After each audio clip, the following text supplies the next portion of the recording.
Before that caution comes out, if the caution flag or the caution clock comes into play, or whether to stay out on the track and pit after that. How about Austin Terrio on the outside of the leader, Grant Enfinger? Terrio finished 4th here a year ago. It's a part-time deal. We got a problem. It's the 44, and that's Martins. Tommy Joe Martins, that's probably going to be out of caution. There's enough damage to the right side of that truck. Track officials are taking a look at the racetrack now, seeing if he's losing any debris, but pretty significant contact with the right side of that truck. Martins was running 23rd at the time. Caution's out. Now the caution is out for debris. Caution is out. You just have to wonder, Phil, if that was a case of bump drafting gone wrong. I've been awful early in this race to have blown a tire. Yeah, Tommy Joe is one of those guys that has never been here in a truck. It did have he cut a tire down, didn't it? Did have a tire issue. The yellow is out for the first time. Restarts always fun. We'll have one when we come back. That's John West Townley just ahead of him in the orange and black truck. Cameron Haley, the 13 truck on the inside. Cody's doing trouble. Tommy Joe Martins, probably as a result of what happened earlier, probably cut another tire down. That truck was heavily damaged from that first incident that brought out our first caution. And notice that caution clock had reset after the initial caution. So we've run a couple of minutes, and now we've got another yellow, and again brought out by Tommy Joe Martins. You have to study if you're planning on winning this race throughout the event to make sure you know exactly what to do later. That's Tommy Joe going right through the middle, right in front of Timmy Hill. What a fortunate break for Timmy Hill in the 49 truck that he was able to avoid. Well, that's just 44. A great job of driving by Timmy Hill. He had reacted quickly, but not too quickly, didn't overreact, and got his truck to the inside. That's a great job. Martin's going to the garage. Timmy Hill may look back. While you're on pit road, the caution's going to come out, and the field will be slowed down. Looks like everybody's going to get off pit road without losing a lap, but this would be another opportunity to make your pit stop. I would have wanted to be on pit road when the caution flag comes out. Look here, we're going to have an accident like we were talking about. It's the 18 of Cody Coughlin, and the 23 collects Christopher Bell. It happens all the time when you do that. The big question is how much damage. Looks like some pretty significant damage to the 18 of Coughlin and the 23, obviously, of Spencer Gallagher. Yeah, Coughlin looks like just ran into Gallagher and then caused a mess for Christopher Bell, who thought he was just free and clear on the pit road.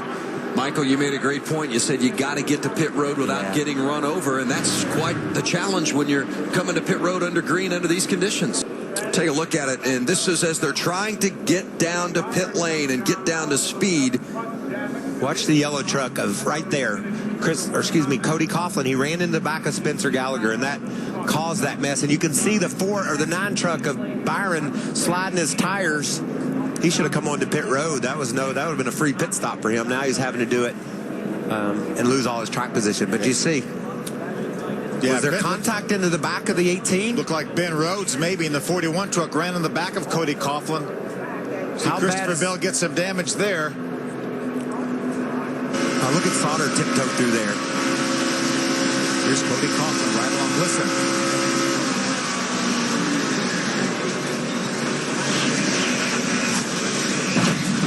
I think there was definitely some contact from the back.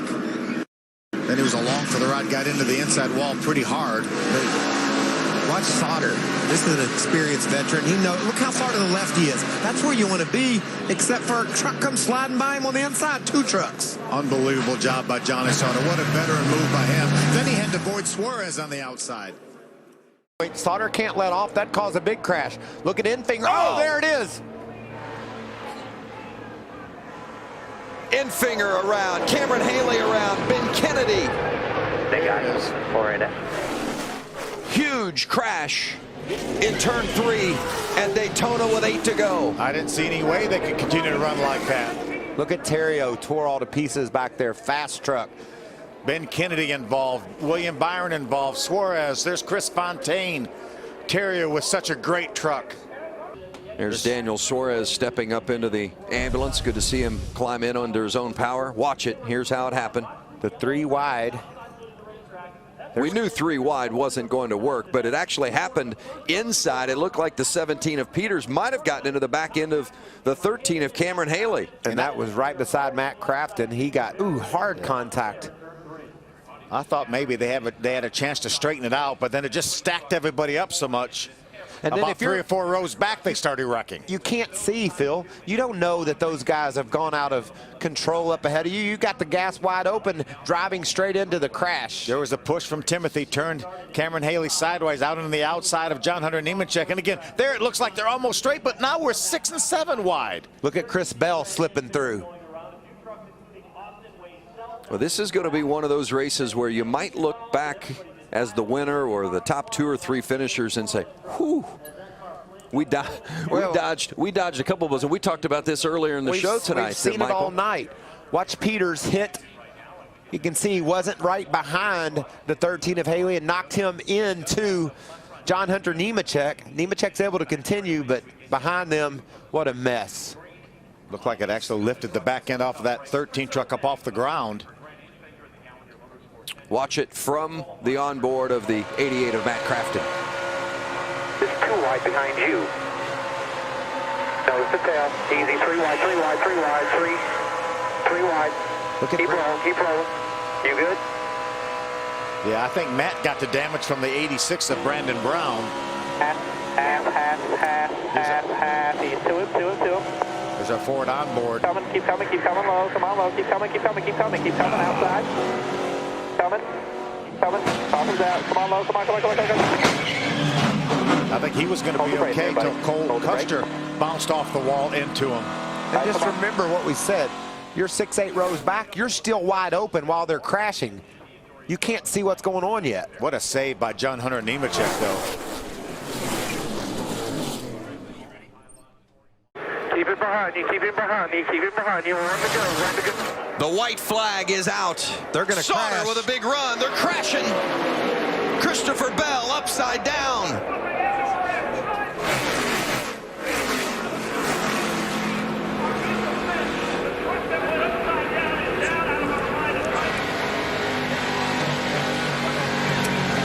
Coming to the checkered flag, but the yellow is out. And Johnny Sauter will win the season opener at Daytona, and Chevrolet will go to victory lane for the first time in the Daytona in the Truck Series. That is awesome to see there, guys. That window net down and Christopher Bell coming out. A lot of people breathing a sigh of relief right there. Watch the ride taken in the 4 truck on the outside, second in line. Peters gets bumped. Looks like William Byron got jumped by the 86. Look at Timothy Peters on the inside as Christopher Bell tumbles down the front straightaway. Timothy all the way to the inside of the racetrack is, a lot of new pavement down there, guys, and that makes such a huge difference. They don't get any grass. A lot of huge pavement scrubs off a lot of that speed. I count 13 rolls for Christopher Bell. Watch it.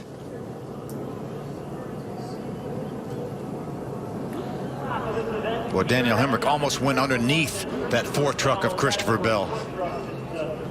It's a testament to the safety of these racing vehicles that Christopher Bell can take that kind of ride and then drop the window net and climb out.